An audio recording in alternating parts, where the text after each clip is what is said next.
Welcome back. In part one, we talked about calories being king for weight loss. Today, in part two, I explain why macros are queen for toned muscles, balance, and forming new habits while educating yourself so that you have sustainable results and finally stop the yo-yo that I see so often with new clients. So, what is a macro? Macro is short for macronutrients. There are three nutrients we need in larger quantities in our body that provide us with energy.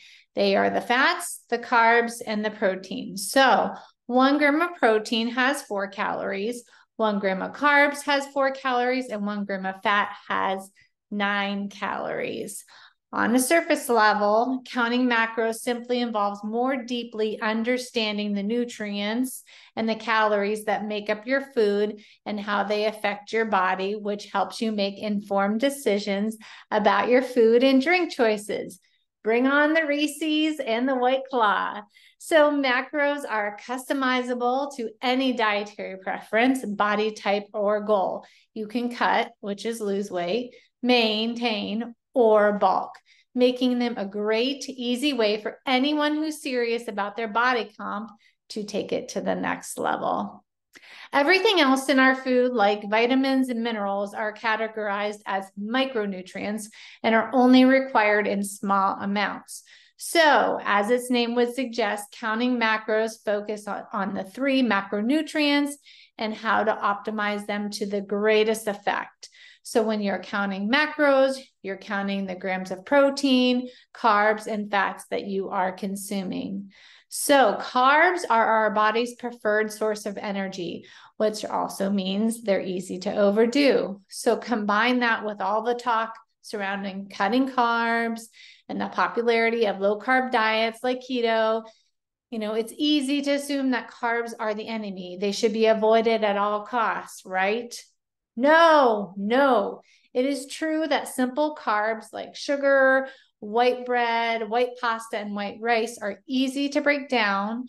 Complex carbs, such as whole grains and veggies and legumes, take much more effort to digest and convert into fat. So, healthy carbs also contain lots of fiber, which can suppress your appetite and actually help you lose weight. Protein is essential for human growth, for development and tissue repair, which are all vital processes of building muscle. So vital, in fact, I believe you can benefit from 0.8 to 1.0 grams of protein per pound of your weight. If you're vegan or morbidly obese, you can use the lower end of that scale, even going down to 0.6 grams. So why so much protein? The TEF, the thermic effect of food. This is the increase in metabolic rate after ingestion of a meal. Protein takes longer to metabolize. The thermic effect of food, the TEF, refers to the amount of energy used by your body to digest, absorb, and dispose of the food you ingest. So consider this the operating cost of your working digestive system, one of the few costs in life you may be happy to pay. So you burn off some of the calories you consume in order to digest and eliminate the food. Fats have a thermic effect of about 3%. So if you consume 100 fat calories, only 3 calories will be spent digesting the fat. Fibrous veggies and fruit have a thermic effect of about 20%, while protein has a thermic effect of about 30%. So if you eat 300 protein calories, you'll burn off 90 calories just digesting the protein. Protein also helps regulate your blood sugar. It's known to help with sugar cravings and the late night cravings. So a study done actually shows that people who have a higher protein breakfast and first meal had a huge drop in cravings. So more protein equals less cravings. If you do not get enough protein, it will break down your muscle. So protein is not like carbs and fats. The more muscle you have, the higher your metabolism. The older you are, the more protein you need. So protein is vital in maintaining muscle mass. Muscle burns more calories. Protein takes longer to digest, increasing the calorie burn. Also, slowing down your eating and taking your time chewing will also increase the TEF. Little fun fact. If you're in a calorie deficit, which we talked about in the first episode, and are not eating enough protein, you are burning through your muscle mass. So protein is not stored for later use like carbs are. Okay, let's talk fat. So fats are energy dense. It's easy to think that the more fat you eat, the fatter you'll get. Indeed, a lot of the diet advice I grew up hearing focused on that idea. I was from the era of fat-free everything, like bring on the snack wells, cookies, and the wow Doritos. Remember those? Advertising as fat-free. However, fats get a worse reputation than they deserve. Certain fats, especially healthy unsaturated fats, can actually help your heart rather than harm it. So fats are also vital for maintaining bodily functions, including vitamin absorption, blood clotting, and muscle movement. Whereas traditional dieting focuses mainly on just calorie counting or counting points, counting macros emphasizes the exact makeup of these calories. So we mentioned macronutrients show that not all calories are created equal. So for example, a large orange might have the same amount of calories as an Oreo. An Oreo likely contains next to no nutritional value, also known as empty calories. But the orange is packed full of healthy vitamins, minerals, and fiber. Healthier calories also tend to have more mass, which keeps you fuller longer, making you eat less. But with that being said, there are no good foods or bad foods. Oreos are not bad. Oranges are not good. Removing this mentality is key to the success with weight loss. Bad foods, claiming they're bad, induce guilt, which are a no-no in my book. Oreos, you should be eating Oreos. Reese's should be enjoyed. Moose Tracks ice cream, heck yes, you should be having this with your family and your kids. So instead of blindly following a diet plan, counting macros revolves around eating and creating a personalized macro count, which encourages you to think about and plan out what foods you may want to eat. These macros can be changed, which is so ideal for being versatile. So better yet, macros can fit into any plan you might already be on.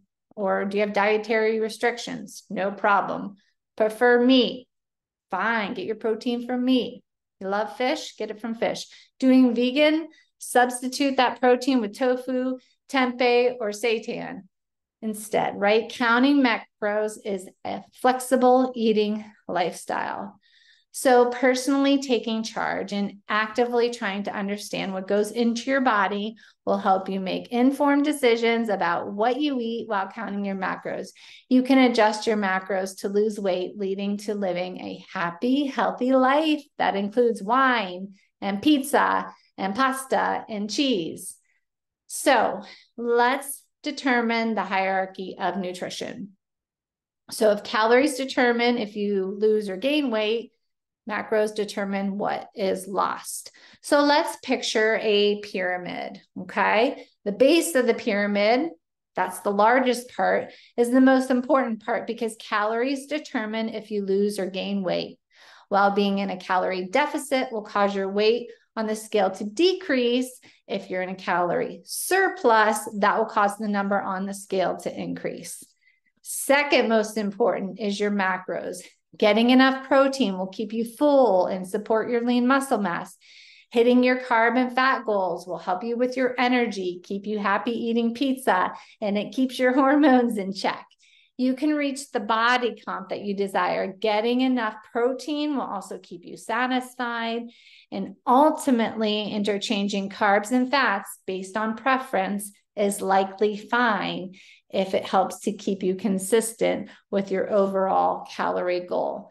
So hello, bring on my $1 million tip, pen and paper, put this in your memory bank, hit your protein, don't go over on your calories. You want to write that down. Let me say it again. Hit your protein, don't go over on your calories. Third most important thing is micronutrients, the vitamins and the minerals, which can be good to hone in on if you're not feeling your best. You may need to adjust to getting in more of a certain micronutrient to help with your overall health and make you feel your best. Least important is supplements, because in my opinion, most are a waste of money when you can get your nutrients from food. Although I do think everyone should take a multivitamin. I don't really consider protein powder a supplement as it has calories, so I do consider it a food. But there's not really a pre-workout that I recommend, definitely not fat burners. I guess if you're going to be a bodybuilder or do a bikini competition, then maybe. Not quite sure. It's not really my jam. So I've seen so many stress over supplements and waste money on supplements, stress over nutrient timing, eating at certain times without having their macros in check. So my recommendation is to set your macros and realize what you are actually consuming. So that's all for today in part 2 of this series. Please check in again for part 3. Click on the link in the notes for your DIY custom free macro guide with an exact calculator that you can use so that you can lose weight to reveal toned muscles without confusion and overwhelm. So stay tuned for next time, how to set your protein for fat loss to reveal toned muscles. You guys are always doing so much better than you think you are, and I mean that. Until next time.